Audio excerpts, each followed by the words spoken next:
His Excellency Minister Khaled El-Enany, President Dalal, distinguished guests, ladies and gentlemen, my name is Karim Haggag, and it is a distinct pleasure to welcome you to tonight's Nadia Younes Memorial Lecture. I have the distinct honor of moderating our discussion with our guest speaker tonight. And with that, allow me to introduce, to start off our proceedings for the evening, Mrs. Nadia Younes, on behalf of the Younes family, to say a few words.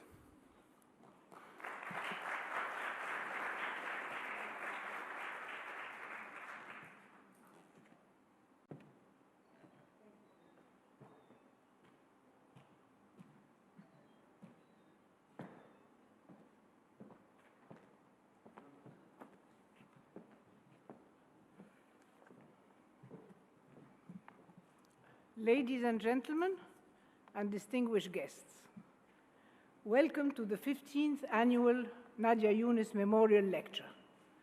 We are delighted you are joining us in this historic hall.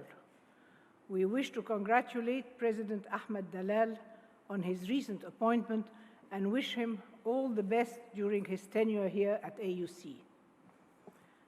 This lecture series represents the pillar of the fund that we, the Younes family, created with AUC in 2004. As you know, the fund was established to commemorate our sister Nadia, who lost her life in the United Nations headquarters bombing in Baghdad in August of 2003. We felt this was a most appropriate way of keeping her memory alive as a shining example to future generations of students in the region who are contemplating a career in international relations and global affairs. Nadia was an exceptional international civil servant who displayed qualities of leadership, responsibility, and dedication, and always put the United Nations and its ideals first. She started her career at the UN very modestly, in 1969 in the translation department, and worked across a large number of areas of the UN, including spokesman for the Secretary General, head of the Information Office in Rome for 3 years, chief of protocol in New York, executive director of WHO in Geneva, head of the Information Department in New York, as well as being challenged by field work in Kosovo, and finally in Baghdad. In August 2003, she was promoted to Assistant Secretary General for General Assembly Affairs and had been due to return to take up her post in New York before her tragic death. Today, we are honored and delighted to welcome our Minister of Tourism and Antiquities, His Excellency Khaled El-Enany, as our keynote speaker. Mr. El-Enany joins a distinguished roster of guest speakers, but he is the first to come from the culture and heritage field. We felt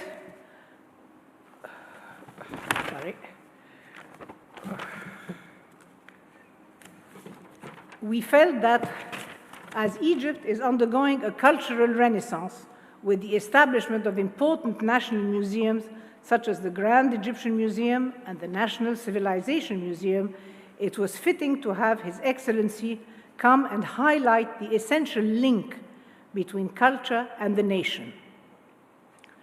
Egypt is uniquely placed to leverage the soft power of its magnificent heritage to blaze a trail in sustainable tourism and development going forward. In conclusion, we wish to let you know that we will be turning our attention to fundraising over the next year, as we aim to build on the fund's success and hopefully expand its scope. Stay tuned for more information on our fundraising activities. Our thanks go to all our donors who have made this fund possible, to Karim Haggag, who for the second year running has moderated this event. As ever, we wish to thank AUC for housing the fund, and being instrumental in its ongoing success. Lastly, our thanks go to all the team at AUC who work behind the scenes to put this event together. We hope you enjoy the lecture and Q&A, and thank you for your ongoing support.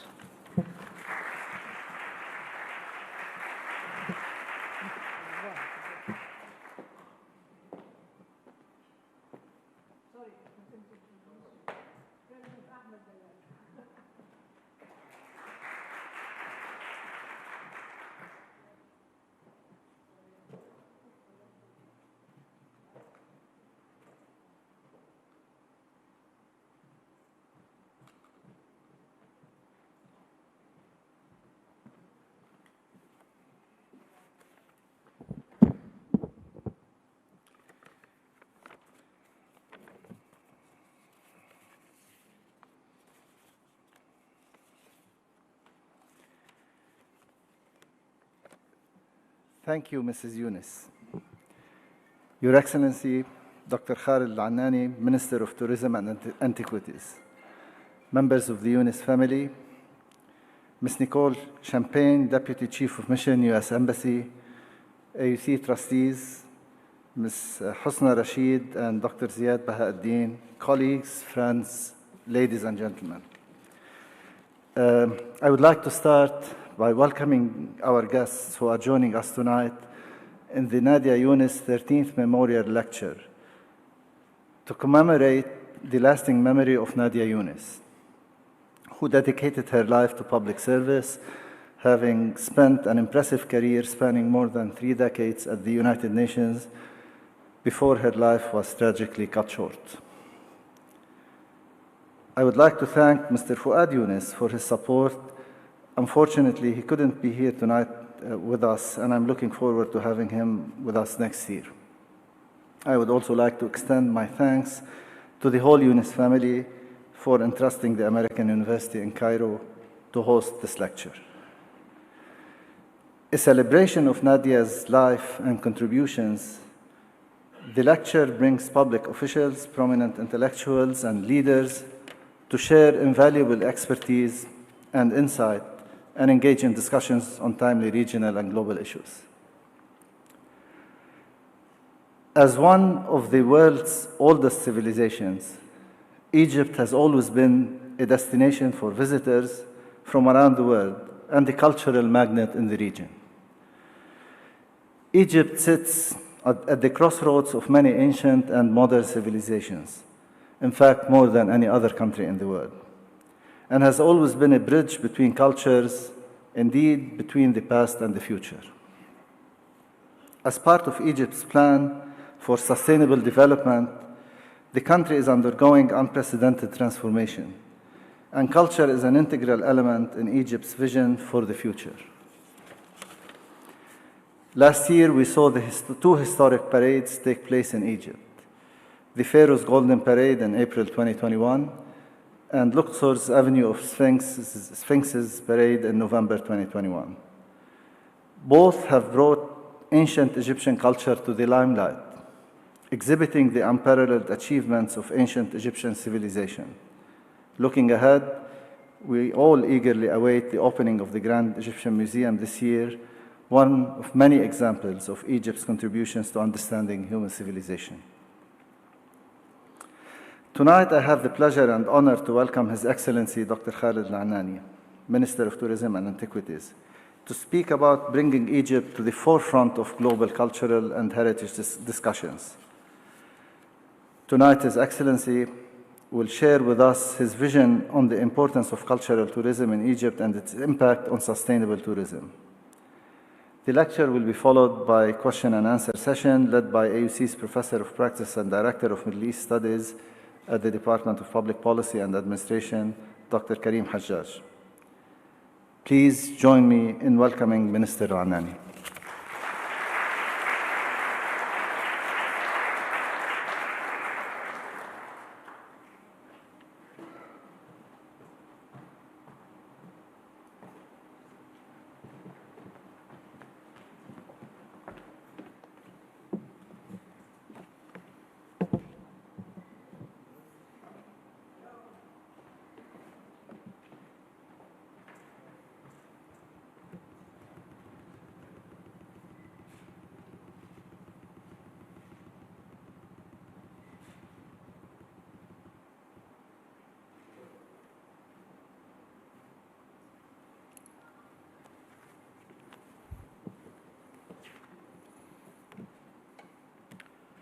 مساء الخير. Good evening, Mr. President, Professor Ahmed Dalal, President of the AUC, dear members of Younes family, dear professors, dear ambassadors, dear students. I miss being among students, as in my previous life I was a university professor, and I miss it a lot.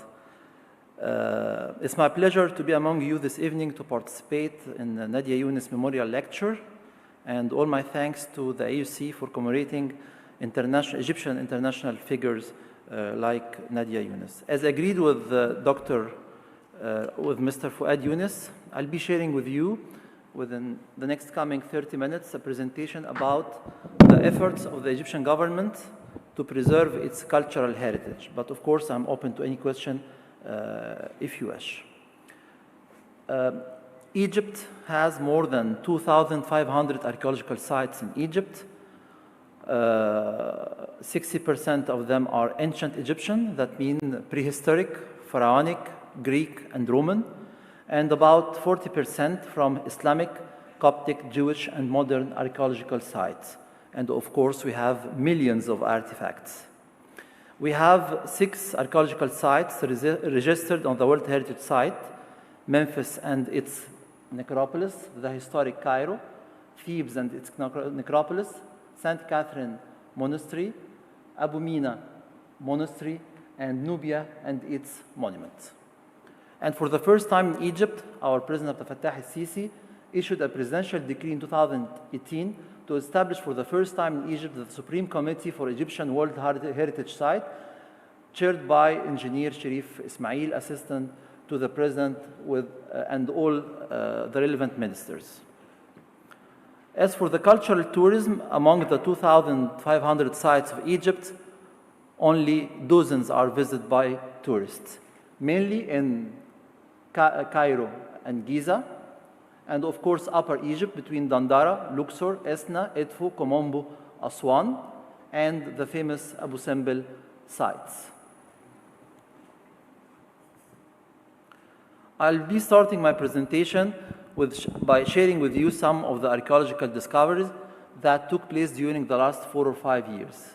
As you saw that we were very lucky in our discoveries, the first important one took place in Matareya, the ancient Heliopolis to the north of Cairo. It's the old capital of the sun, and we discovered the huge bust of the Colossus of Psamathe I in Matareya. A few months later, in April 2017, my colleagues from the Supreme Council of Antiquity discovered a tomb of Usrhat in Dra' Abu Naga in the west bank of Thebes, and we were that day celebrating the World Heritage Day. In November 2018, my colleagues in the Supreme Council of Antiquity made a big discovery of 3 tombs in Saqqara in an area called the Bubastion, with mummified cats, which is the name Bubastion, derived from the Bubastis, the cat goddess. And for the first time in Egypt, we discovered mummified scarab. And the scarab was the god Khepri, and it was the representation of the sunrise in ancient Egypt. The most important discovery that we made during the last few years, I think, in Saqqara was the wonderful tomb of Wahti in Saqqara. It's a 5th dynasty tomb. That means that it's more than 4,400 years old. It was discovered by the Supreme Council of Antiquity. I'm very proud that the majority of the discovery that took place during the last few years were done by Egyptian missions. And this is, as Mrs. Younes said, it's a renaissance for the Egyptian archaeology as well, that Egyptians now are sharing the archaeological work with the foreign missions. We are welcoming more than 250 archaeological missions from more than 25 countries. And now we have around 80 Egyptian archaeological missions, and they have all my support. I'm very proud that the majority of the discoveries were made by Egyptians. It's an intact tomb with the sculpture of Wahti, who was a high priest who lived during the 5th dynasty, with the sculpture of Wahti and his family, and it's exceptionally well preserved. In February 2019, we found more than 40 human mummies in Tunak Gabal in Minya, and it's the first human cemetery to be discovered in all Middle Egypt. In April 2019, we found this wonderful tomb. It was not an archaeological discovery. It was discovered or found by illegal digging by thieves who were arrested by the Egyptian police. And we cut this tomb because it's not a registered archaeological site, and it was transferred to the new Capital Museum, which will open its doors very soon. It's a wonderful tomb from the Greek and Roman period for a high official who lived in Akhmim in Sohag. The Egyptian Czech mission discovered the wonderful, intact, and exceptionally well-preserved tomb of Khouy in Saqqara. In April 2019, our Prime Minister celebrated with us in Luxor the discovery of a new tomb, a new Saf tomb on the west bank of Thebes to celebrate the World Heritage Day. Of course, you heard and you followed the big discovery of El Asasif cachette discovered by my colleagues from the Supreme Council. I remember quite well this day. It was in mid-October 2019, and Dr. Mustafa Waziri started to show to me the first 3 coffins. 1 hour later, they became 10, and by the end of the day, there were more than 20 intact, sealed coffins. It's the first discovery of a cachette from the 21st century. The last discovery was at the end of 19th century, and it was done by an Egyptian team, and all the mummies were transferred to the Grand Egyptian Museum. All of them are intact, colored, and sealed with the mummies inside. During a new project, building of a bridge in Giza area, we made some discoveries on a site which is not an archaeological site, and all of them were moved to new museums. I think one of the most important discoveries, that the discovery of Saqqara in October and November. We made 2 announcements in 2020. We found more than 150 intact and sealed coffins from the late period and the Greek and the Roman period, and of course, all the discoveries was followed by the international media, as you can see, and our Prime Minister, who is supporting the archaeological mission a lot, came, I think it was 6 a.m. or 7 a.m. in the morning before going to his office to visit the new discovery with Dr. Waziri and myself. As for the repatriation, as you know, that Egypt during decades and decades, many thousands and dozens of thousands of our artifacts were looted and left Egypt in an illegal way, and we are working with our partners from abroad to repatriate this object, and these are some of the artifacts that were returned to Egypt from Israel, from London, from Italy, from the UAE, from USA, and the story of this coffin that you can visit now in the new gallery of the National Museum of Egyptian Civilization. I received a letter from the Metropolitan Museum of Art in early 2019 asking me about this coffin that left Egypt in 1971. And when we checked our list, we found that it was a false document, and we sent them the official document, and the coffin was repatriated, and now it's in the National Museum of Egyptian Civilization. As for the international exhibitions, we are proud of our civilization, and we do believe that we have to share some of our artifacts to have international tours to promote Egypt and to promote cultural heritage abroad. And during the last few years, we have been sending international exhibitions to Japan, to Saudi Arabia, to Switzerland, to Monaco, to Paris, to London, to USA, to Italy, to the Czech Republic. And of course, the most important one was the last tour of Tutankhamun, which started in Los Angeles, then they went to Paris, then to London, but of course, because of the COVID, we had to close the exhibition, and the artifacts were back home to Egypt last year. In the exhibition of Tutankhamun in Paris, I think that during 180 days, they got 1,423,000 visitors. It was the highest record of any temporary exhibition in the history of France. Now we have a touring exhibition of Ramses and the Pharaoh's Gold. It was opened 2 months ago in USA, and it will have a tour in 4 states in the United States.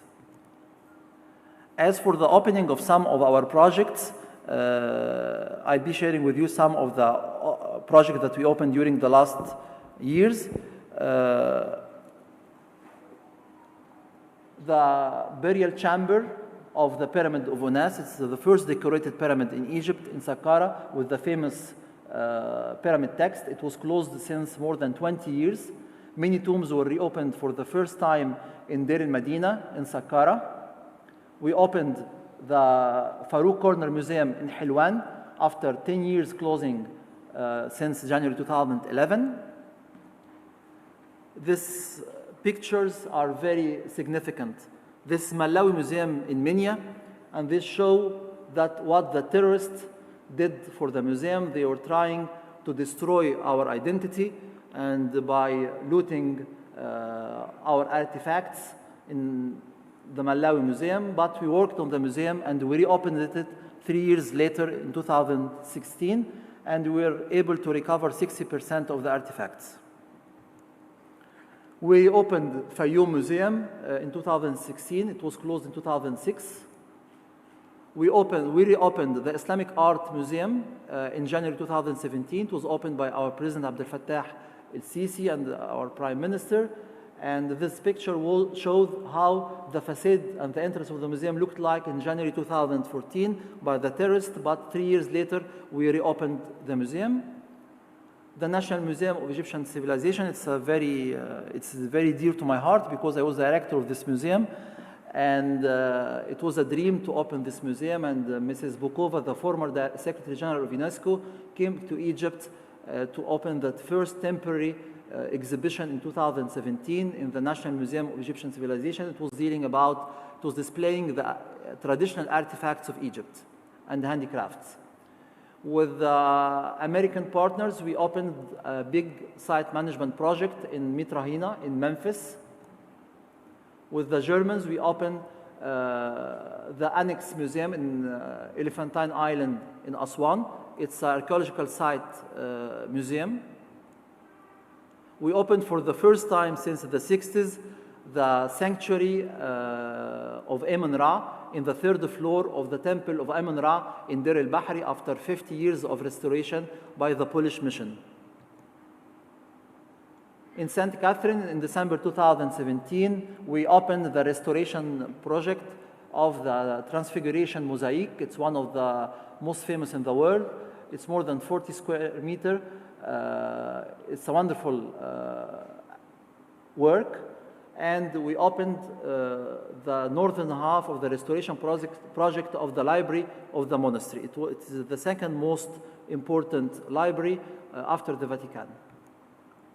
In the historic Cairo, which is registered on the UNESCO site, we had many openings, like the wonderful maq'ad of Prince Mamai al-Saifi, the Bimaristan of Mu'ayyad, the Tikiyya, and the Darb al-Labban Gate in historic Cairo in Bab al-Wazir area in January 2018. We opened the Hunting Museum in Manial Palace.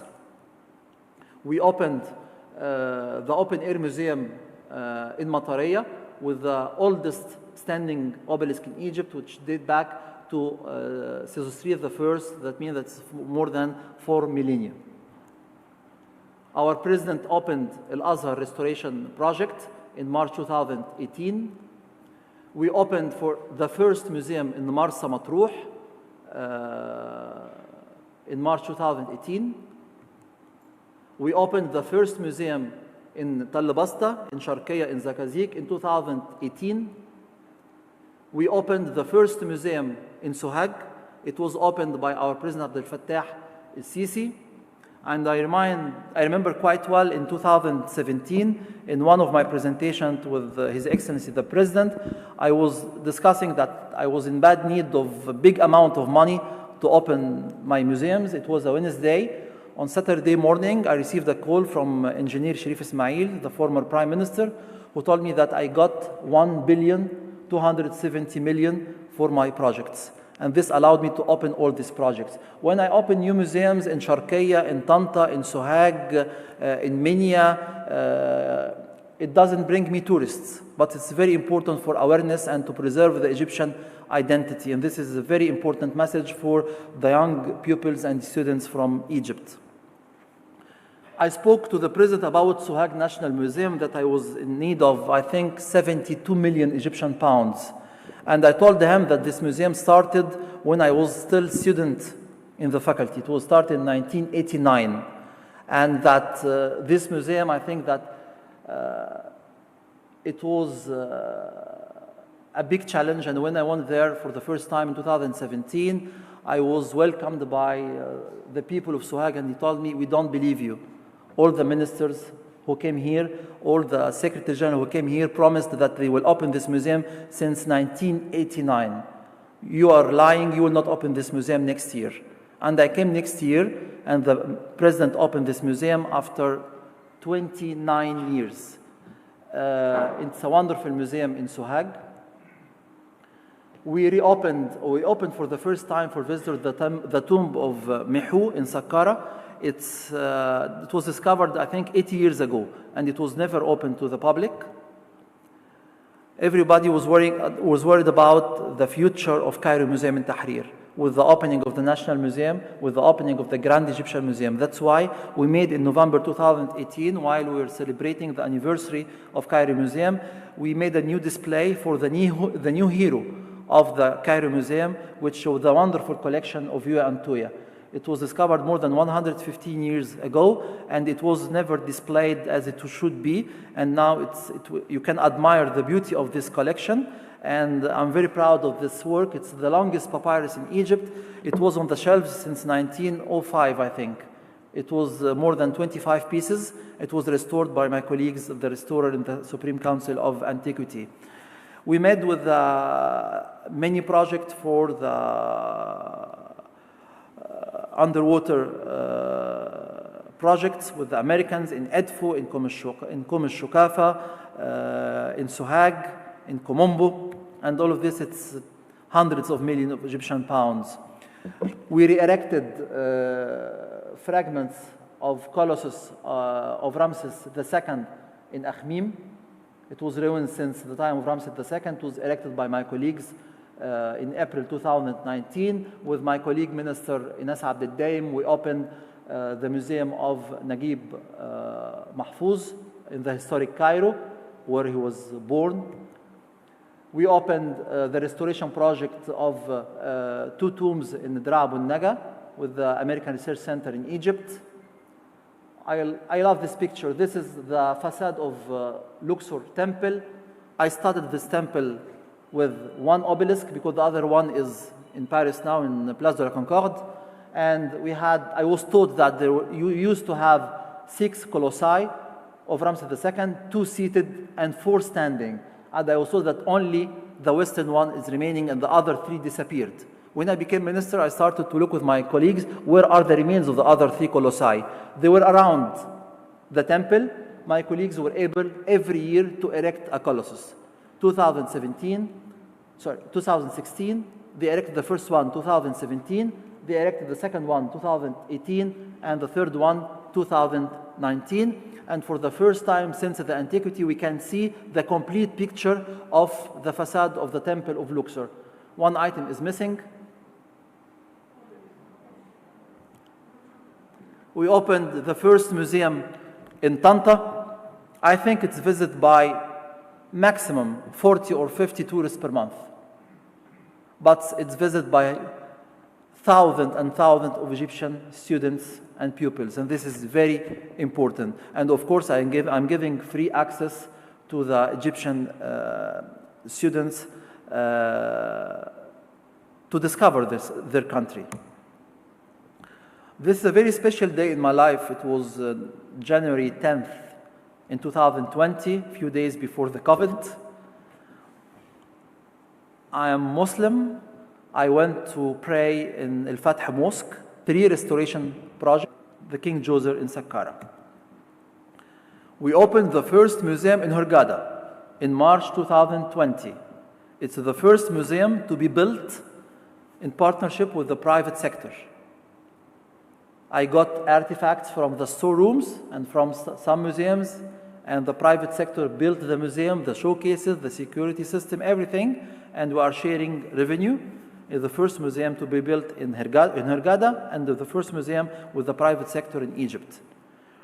I started my career in the early 90s as a tour guide, and one of the first questions that I was asked by the tourists when they are coming from the airport and going back, leaving Egypt, what is this ugly building? What is this building? I told them, it's the Pharaoh Pan Palace. He is the founder of Heliopolis, where we are now. And when I got the 1 billion .3 from the president for my restoration project, I started with the Pharaoh Pan Palace because it's an image, it's an icon for people who visit Egypt. And it was opened by our President Abdel Fattah al-Sisi during the COVID time. In the COVID time as well, we opened the first museum in Sharm el-Sheikh to combine leisure and culture tourism. And it's a very nice museum with a big part for the pharaonic era, but as well for the Greek, Roman, Coptic, Jewish, and modern Egypt. In the same day, the president opened by video conference the Royal Carriage Museum, which was closed for more than 20 years. And in the same day, he opened Kafr al-Sheikh Museum in the Delta, which started as well more than 20 years ago. All these projects are billions of Egyptian pounds. And even during the COVID, and we don't have tourists, and I have the full budget I'm asking for to preserve the Egyptian heritage. I'm getting billions and billions of Egyptian pounds, and I did not mention yet the Grand Egyptian Museum, which the building, only the building, and the showcases and the security and the display system will cost around $1 billion. So Egypt, although the financial challenges that we're facing during the last years, we are preserving our heritage and we are paying like we never paid before to preserve our heritage. And as you saw, the majority of this project are not for tourists. They are not for touristic purposes because Kafr al-Sheikh, Tanta, Tell Basta, Sohag, El-Menia, the Oasis, they are not for tourists. They are for Egyptians and for tourists as well. We did a big site management project in the Giza pyramids. We opened only one lounge, and before Ramadan, we'll be opening 2 decent restaurants in the Giza plateau. Egypt was blessed to have the visit of the Holy Family, who stayed in Egypt more than 3.5 years, and they passed by more than 25 spots. This year, we opened 3 churches, 3 restoration projects on the Holy Family Trail in Kafr al-Sheikh, in Sharqiya, and Al-Gharbiya, and very soon we'll be opening all the spots with my colleague Minister of Local Development. Abu Serga Church in Coptic Cairo as well. It was restored in 2016. In Samanud, I love this church and I'm very proud that I have my name twice on this church.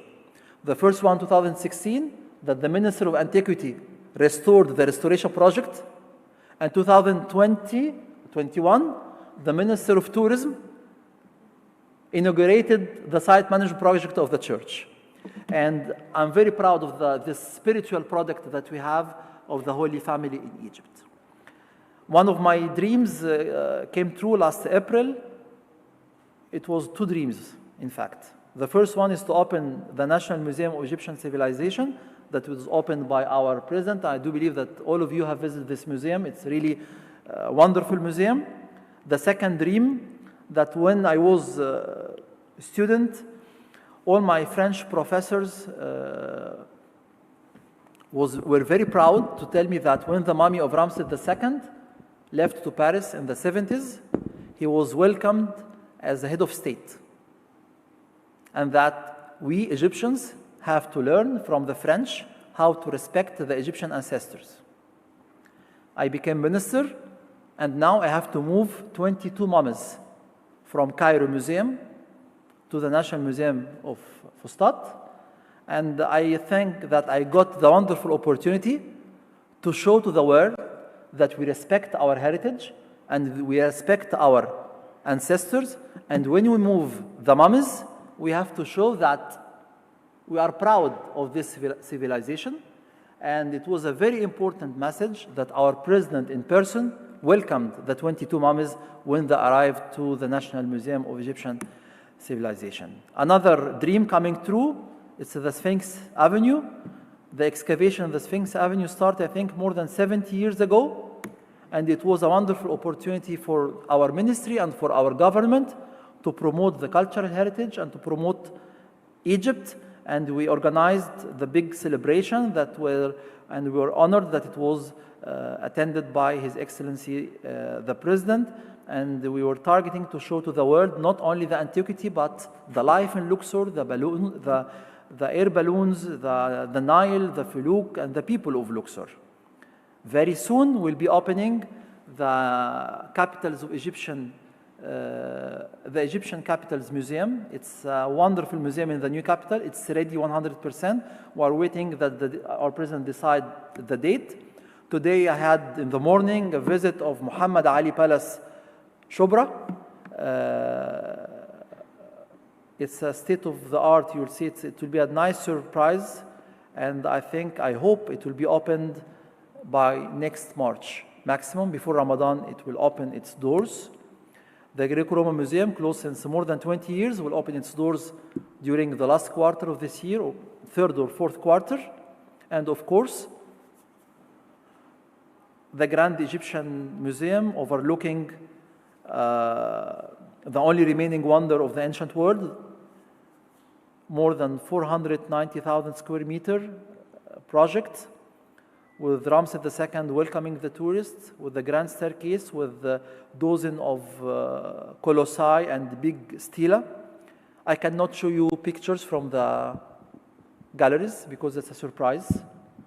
And I know that we have ambassadors among us here, and I'm receiving every day requests from all over the world to give them the exception to visit the gallery. I promise you, nobody will visit the galleries before the official opening. So don't lose your time by sending requests because I refuse. It's a surprise, but I can tell you only that it's the most beautiful and impressive gallery I have ever seen in a museum in the world.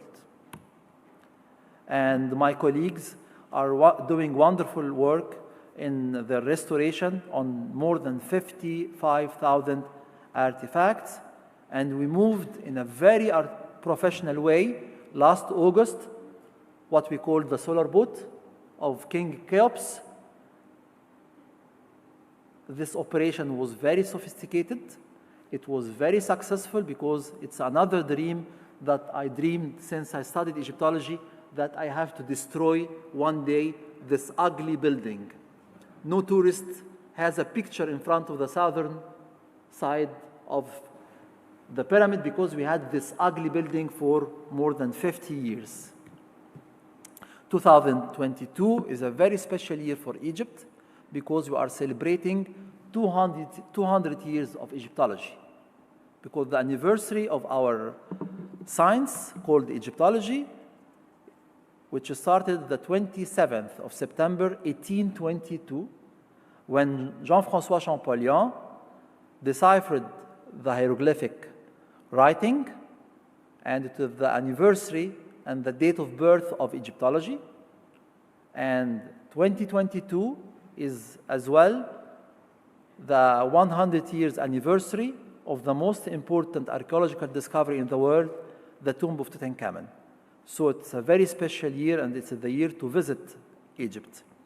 I invite you to follow us and to follow the ministry on our social media platforms. And when Mr. Fouad asked me to give this presentation, I asked him, recently in Egypt I speak about tourism. He told me, but I think that day we need to speak about cultural heritage. So I accepted his invitation, but I'm open to any question regarding the tourism as well. And thank you very much.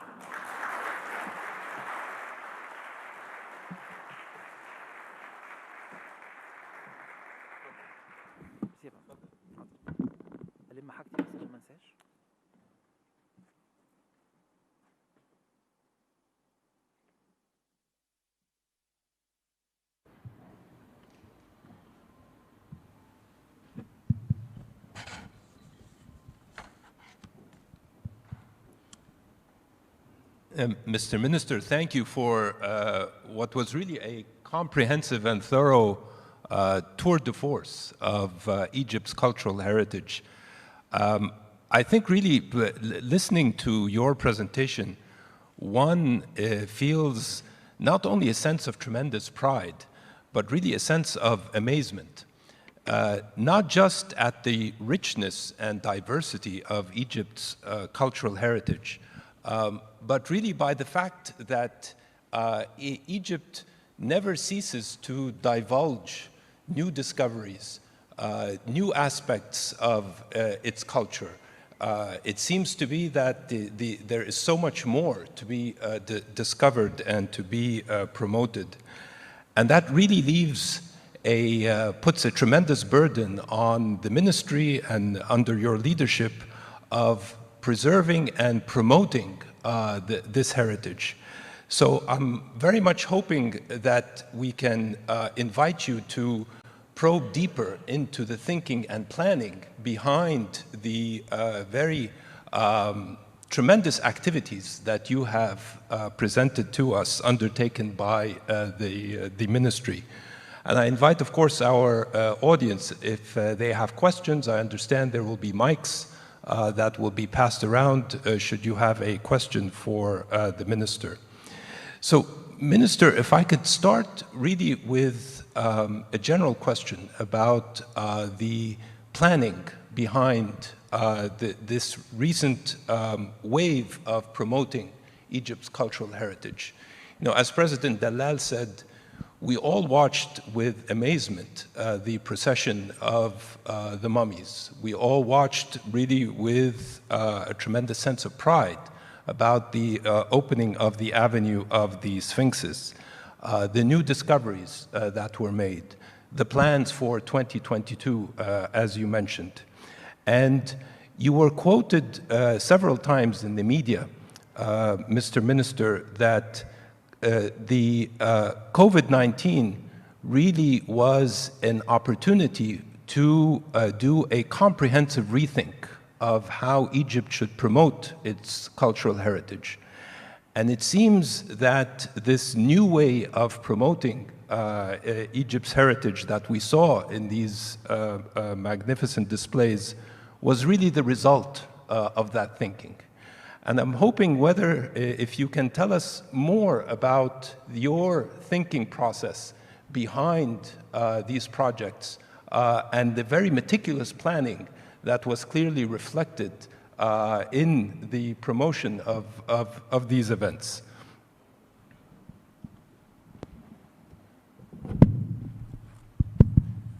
Thank you, Ambassador Karim. First of all, support from the President. And when I discuss with the elder colleagues in the field of archaeology, they tell me that you are very lucky, because all of this, as I said in my presentation, it's a lot of money, and not only money. And I have a huge support, the Antiquities have a huge support from our President. This is very important. For the new way to promote Egypt, when I started in 2016 as Minister of Antiquity, I believed in the power of the antiquities abroad. I studied in France and I have lived abroad for a while, and I worked 15 years in the French embassy after my return from France.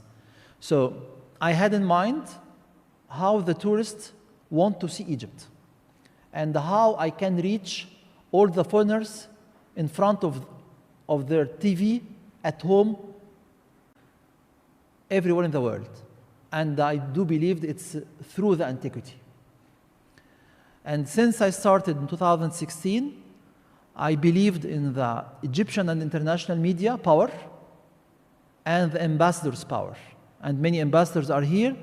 And when I was in charge of the antiquity, my mandate didn't include the promotion.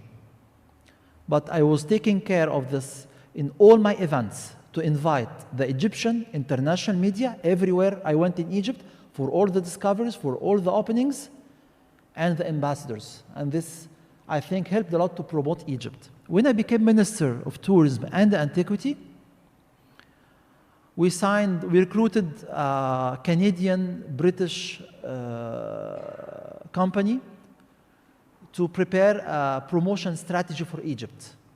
And they worked on this strategy for almost 8 months. And in the end, they came with a vision that our differentiator element in Egypt remains the heritage and the antiquity. And that we had to do international big events and the international big celebrations in Egypt everywhere, in Sharm el-Sheikh, in Hurghada, in Alexandria, but with a special focus on our Egyptian heritage. When we decided to organize the 2 parades, of course, it was a very, very, very difficult work. You saw the parade, the Mummies parade for, I think, 1 hour. I think it took us more than 19-month work because there are too many details. Even the Egyptian songs, the ancient Egyptian songs, the music, the dressing of the singers, the hieroglyphic writing on the cars of the mummies, how we preserve the mummies and during the transportation, every single detail was verified. I had to organize, I think the first plan was to organize this event in 2019. And I went to meet the president and I submitted to him the idea to welcome in person the mummies. And I did it. I asked His Excellency to welcome in person the mummies, and he accepted. And he told me, I do believe that you want to do a big event, and we have to do a big event to show to the Egyptians that we are proud to belong to this wonderful civilization, and to show to the world that we are proud and we do respect this civilization and this diversity. But if you want to do so, you have to show a beautiful Cairo. You have to show a beautiful Ain al-Sira lake. You have to show a wonderful Egypt. And it took us at least 1 year, as you saw, to have a new Tahrir Square, as you saw it in the pictures or in the...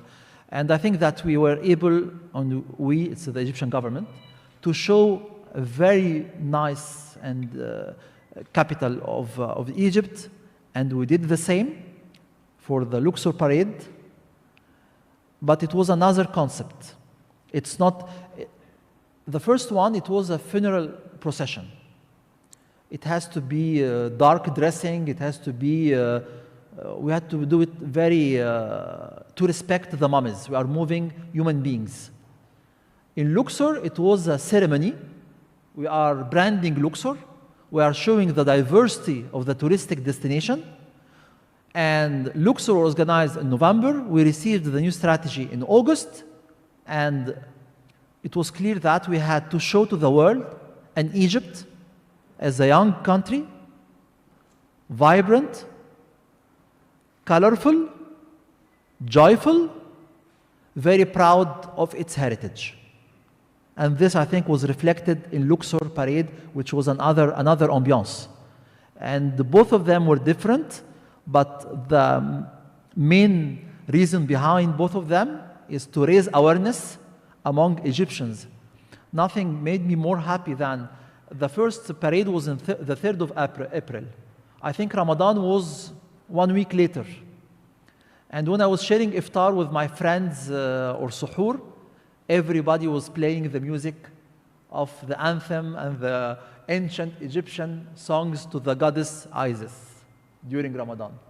And it was really amazing that I'm asked by everybody why you are not teaching ancient Egyptian language in the Egyptian schools. This is a pride that started to appear. And I have been minister since 6 years. And when I meet a person, thank you, congratulations for the 2 parades, as if I did nothing else. But this is what remained, I think, among all the Egyptians. And when I say all the Egyptians, not only the professor, the student, but even the very simple Egyptians in the Oasis, in the Delta, in Upper Egypt, everybody was proud. And the Minister of Interior told me that in the coffee shops, they were watching the 2 parades like they were watching the final of the World Cup. And this is new for Egypt. And that we were gathered all together for the first time in Egypt around a heritage presentation or show, and this is, I think, I'm very, very, very happy of the result, and we have to continue. And now we are working on a big event for the Grand Egyptian Museum, which will be the third big event in less than 2 years, and we don't have to repeat ourselves, and it will be a big surprise, inshallah. Well, Mr. Minister, for Egyptians to watch a cultural event as if they were watching the World Cup is quite an achievement. So yes, congratulations. But if I could follow on, Mr. Minister, because I think you're confirming what many of us noticed, that there really is something new, something novel in the way that Egypt is presenting and projecting its cultural heritage. And I was intrigued by what you said, especially with respect to the Luxor parade, that this was a conscious effort to rebrand Egypt, or certain aspects of Egypt, Luxor in particular, and Cairo with respect to the Golden Parade's mummy. So this is clearly, if I can ask you, is this a conscious effort to rebrand not only Egypt's cultural heritage, but also rebranding Egypt? And of course, when you rebrand a nation, this is a very ambitious effort. It connects to a mental image that you want to project, a narrative that you want to reinforce with global audiences, as you mentioned. Is this an effort to rebrand Egypt? We are trying, but we are not rebranding Egypt. In the ministry, we are trying to rebrand the Egyptian tourist destinations as a part of the new narrative of Egypt as a country, of course. We started with Cairo, Luxor. Very soon we have another event in Abu Simbel, because the next sun alignment will be the next 22nd of February. It will be 22/02/2022. So we'll be organizing a small event. And then we'll be organizing another one in Sharm el-Sheikh, in Hurghada, in Alexandria with the opening of the Greek-Roman Museum. So now we are working on the rebranding of the Egyptian tourist destinations. If I could ask you, Mr. Minister, before I open it up to members of the audience, clearly this is a success story, and I think one we can all be proud of, and one I think that we should congratulate the ministry and the minister. I think what we've seen so far clearly is a source of pride. But perhaps you could tell us, in your view, what is the biggest challenge or challenges with respect to your vision of this new approach to rebranding Egypt's cultural heritage?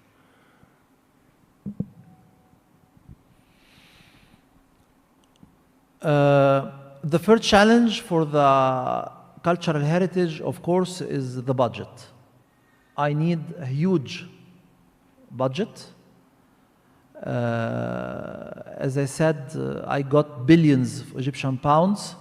During the COVID, we had to close all the archaeological sites and museums. That means that we lost all our revenue. And this is very challenging because we have to preserve, to restore, to dig, to secure. It's very expensive. Each of the projects that I showed quickly, it's 40, 50, 60 million Egyptian pounds without revenue each time. So the budget is a big challenge. I'm getting, I think, that more than I expected, but it's an endless budget that I need because I have, as I said in the beginning, more than 2,000 archaeological sites. So I want another budget, a huge budget to preserve the heritage. The second one, of course, is awareness. And awareness is a very complex, because it's not only our ministry, it's many ministries, it's the education, it's the culture, it's the house, it's everything. Awareness can be very dangerous for the Egyptian heritage. I think these are the two main challenges that we do have, is the budget and the awareness. Thank you, Mr. Minister. I'm conscious of your time, but this is really a fascinating discussion. I hope you will allow us to take some questions from the audience. Forgive me, because of the lights, I can't really make out who is raising their hands, so perhaps the ushers can hand the mic to someone in the first row or two rows. Mr. Younes, if Mr. Younes can ask the first question, please, and then the lady in the third row.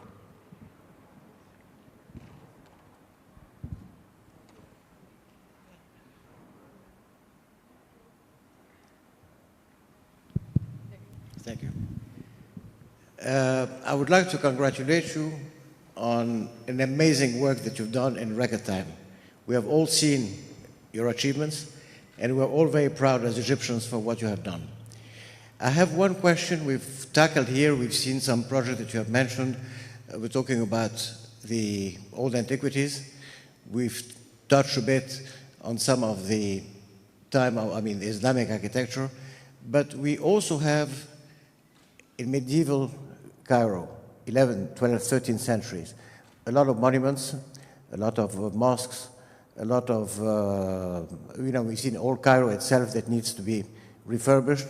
And I'd be interested to know if you can just give us an idea about your planning for that area. Thank you.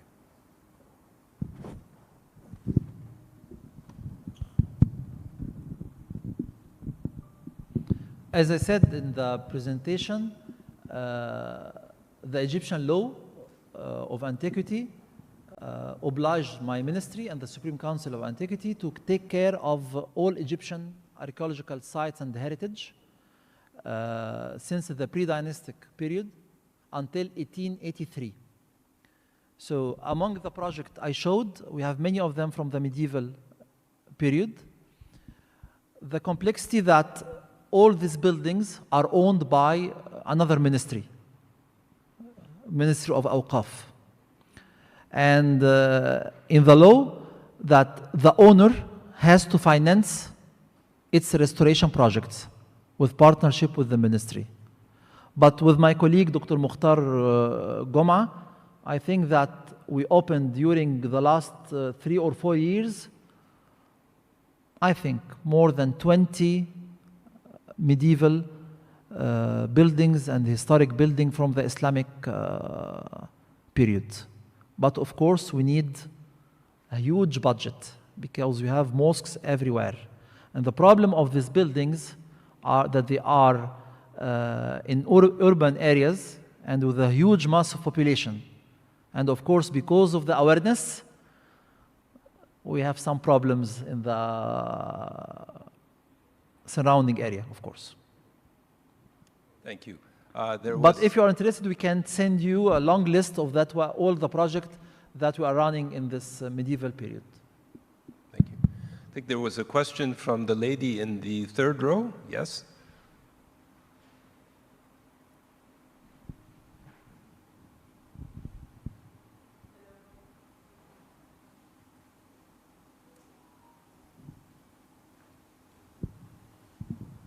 Hello, it's been a very lovely lecture to hear.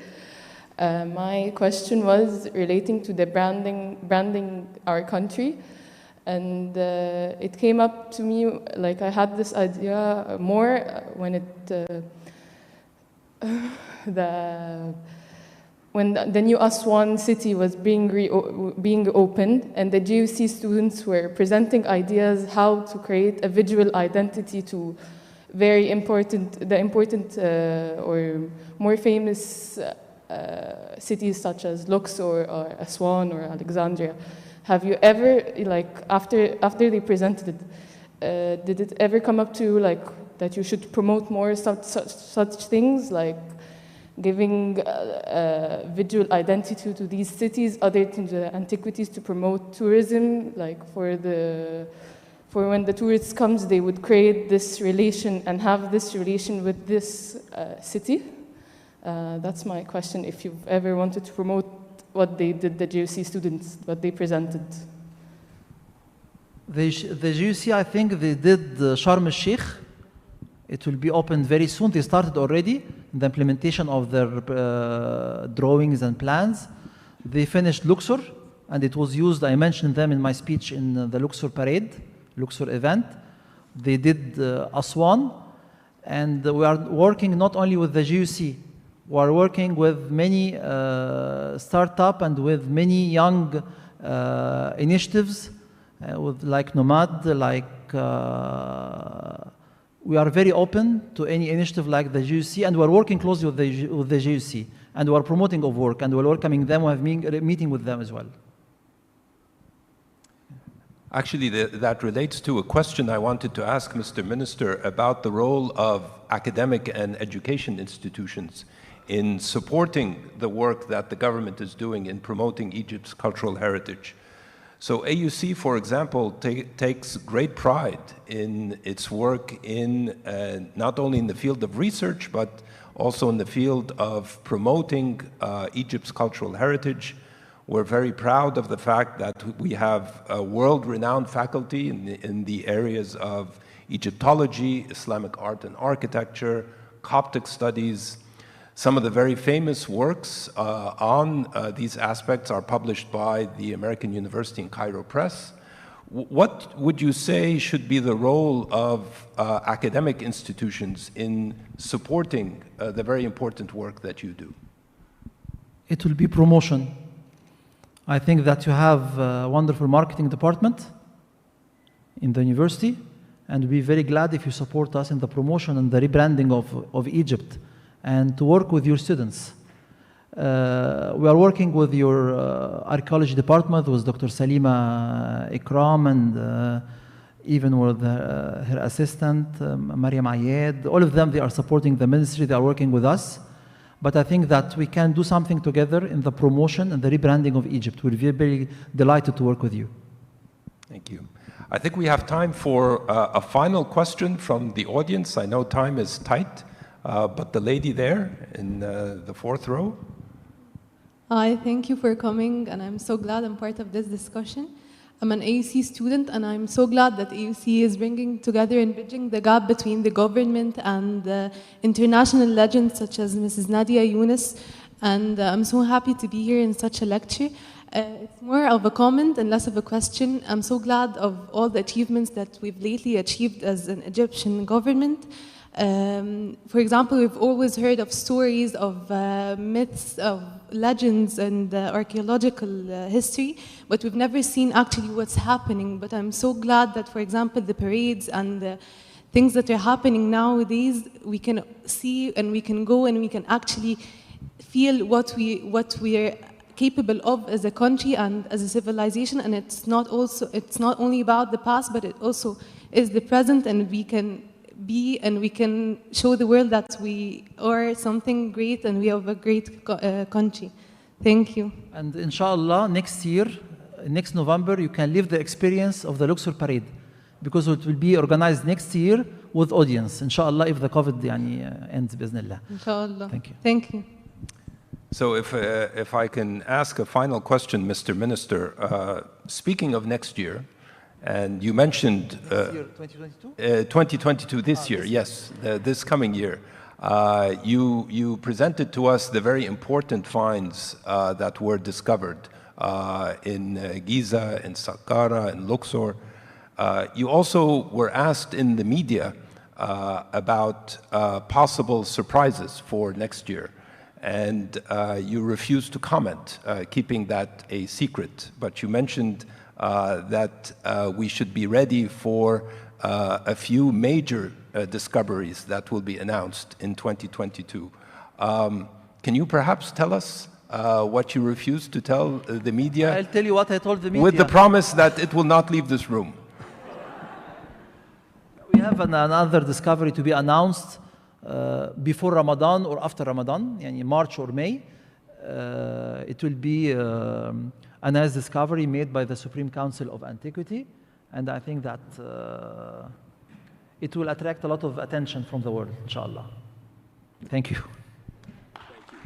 If you could join me in thanking His Excellency the Minister you've really offered us a very insightful and a very comprehensive presentation on an aspect of Egypt's work and the work of the government in promoting this very vital aspect of Egypt's history. So with that, let me offer a word of thanks on behalf of the university and the audience. And to bring these proceedings to a close, if I can invite President Dalal to come to the podium to say a few words.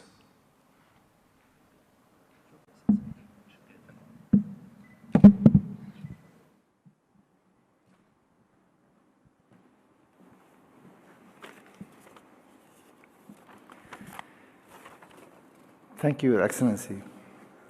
Thank you all for attending the annual Nadia Younes Memorial Lecture. I want, of course, to thank His Excellency Dr. Khaled El-Enany for being here tonight and for this tour de force, for this amazing presentation, giving us a very small taste of the cultural heritage of Egypt, and for, of course, sharing some of his wealth of experience with us. Thank you, Dr. Karim Hajjaj, for leading a fruitful question and answer session. And now I would like to invite Mrs. Nadia Younes to join me on the stage to present His Excellency Mr. Minister El-Enany with an AUC Tughra as a token of the university's appreciation.